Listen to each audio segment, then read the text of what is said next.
13 hours in a public transport. But I was finally excited because I got off that bus. It was an overnight trip. So at 10 o'clock I got off and then I was excited. But the journey did not end there. In fact, I had to pick another mode of transport, a pickup Land Rover 4x4. And we went through the valleys and the hills and then through this muddy and dusty and rugged road, and finally I got off and I picked a bicycle. That took another 3 hours. And they dropped me in this tiny village in front of this muddy hut that is thatched with grass. And I knocked on this corrugated iron sheet door, and the voice inside responds, "Come in." And I got in, and I met this old man, about 60 years old. But he seemed to recognize me because he addressed me by my nickname, and he hugged me, and I picked that smell of clothing that has not been washed for a very long time. He had gray hair all over, his skin was tanned, his fingers were crooked. His clothing was really shabby, dusty, dirty, and that has not seen water for a very long time. And when I looked at this gentleman, our eyes met, and I saw that twinkle, and I realized that this is my long-time friend Babu, a friend that I've been looking for years, and finally I'm meeting him. And I asked Babu, "What has age done to you? How are you doing?" And he said, I'm starving." "But Babu, you're 40 years and you're energetic and you're starving." And he says, "There's no work for me." "So Babu, did you have breakfast?" "No. The last time I had breakfast was 10 years ago. In fact, I have only equivalent to $2 here. And I'm saving this for kerosene, for sugar, for tomatoes, for rice, for salt, for school fees for my children, and I say, "Babu, stop. Is that enough?" And he says, "No, but that's the reality." This is a common story in Africa. It's all over. In fact, there are 120 million Africans who don't have a job.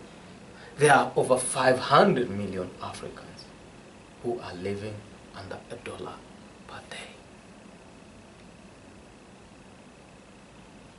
The African development major aim is to spur sustainable economic development and therefore alleviate poverty.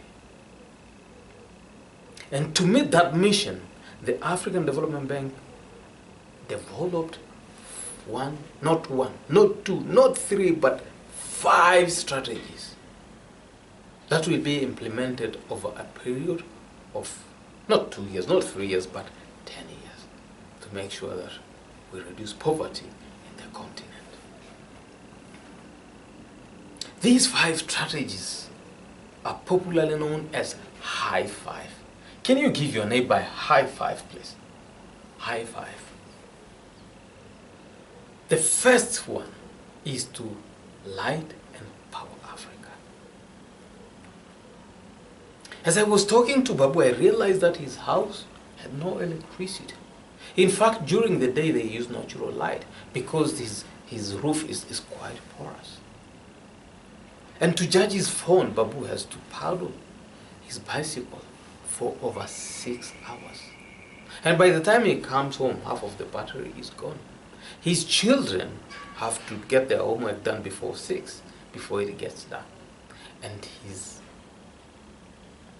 the medical facilities in his village are very poor. Children are dying every day because there's no electricity. The bank would like to see that situation addressed. It's going to inject resources to make sure that we generate 162 megawatts of electricity. But not only that, it will also connect millions of homes within the continent. But that's only one problem solved. If Babu has electricity, how about feeding? The bank also has a solution for that, in a strategy called Feed Africa. So it was lunchtime and Babu was ready to serve his best meal, rice. But that rice had no stew. It was plain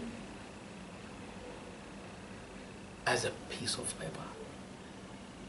So I asked, but Babu, where is the stew? And he points to a photo on the wall and says, that's our stew. There are over 230 million undernourished Africans.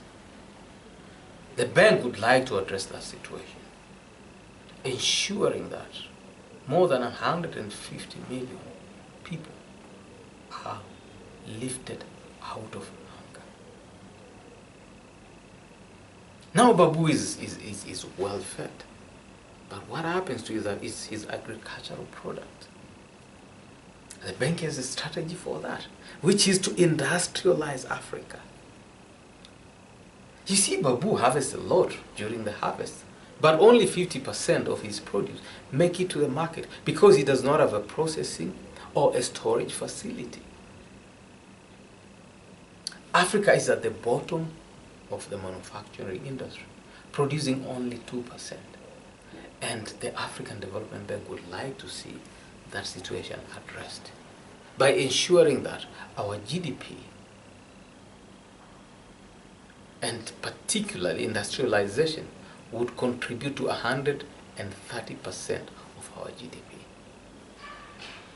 Now that probably by then Babu would have his produce well processed, we would also like to see the trade between African countries addressed. And we have a strategy for that, to industrialize Africa. In fact, research shows that the intra-African trade is only 15% compared to 54% in Europe, 60% in Asia, and 70% in North America. The bank would like to see the trade between African countries increase. And it is already doing it. For example, we had a road connecting Enugu and Bamenda, which is Nigeria, to Cameroon.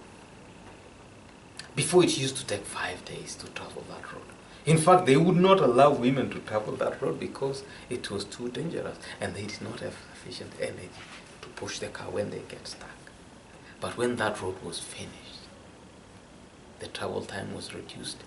The trade between these two countries increased, but also the economy of the population along that road improved. People who could not take their children to school were happy and they were ready to take them even up to the university. So we would like to integrate these countries. But we are not going to end there. When all is said and done, the African Development Bank would like to top it up by improving the quality of people, of the quality of life of people of Africa. By ensuring that the economy improves, by ensuring that the manufacturing and agricultural output is improved. And it reminds me of a conversation between two gentlemen that happened in 1927. And that conversation happened. That conversation was about a 9-year-old son.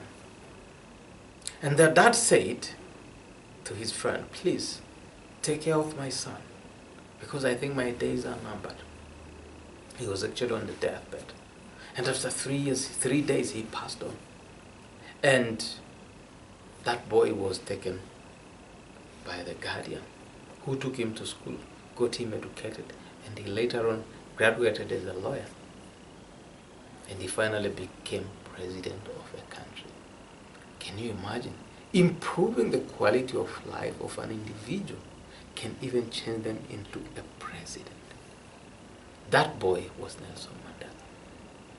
Can you imagine how many Nelson Mandelas are running out without food? Can you imagine how many Nelson Mandelas are running around without proper shelter, proper medication, proper education? If we improve the quality of life of people of Africa, it's only the sky that will limit us, because we are going to create a lot of Mandelas. I would like each and every one of us in this room to join Babu in that tiny village. I would like every one of us in this room to join and support the African Development Bank in lighting and powering Africa, in feeding Africa, in industrializing Africa, in integrating Africa, and in improving the quality of life of people of Africa. If you agree with me, please give your neighbor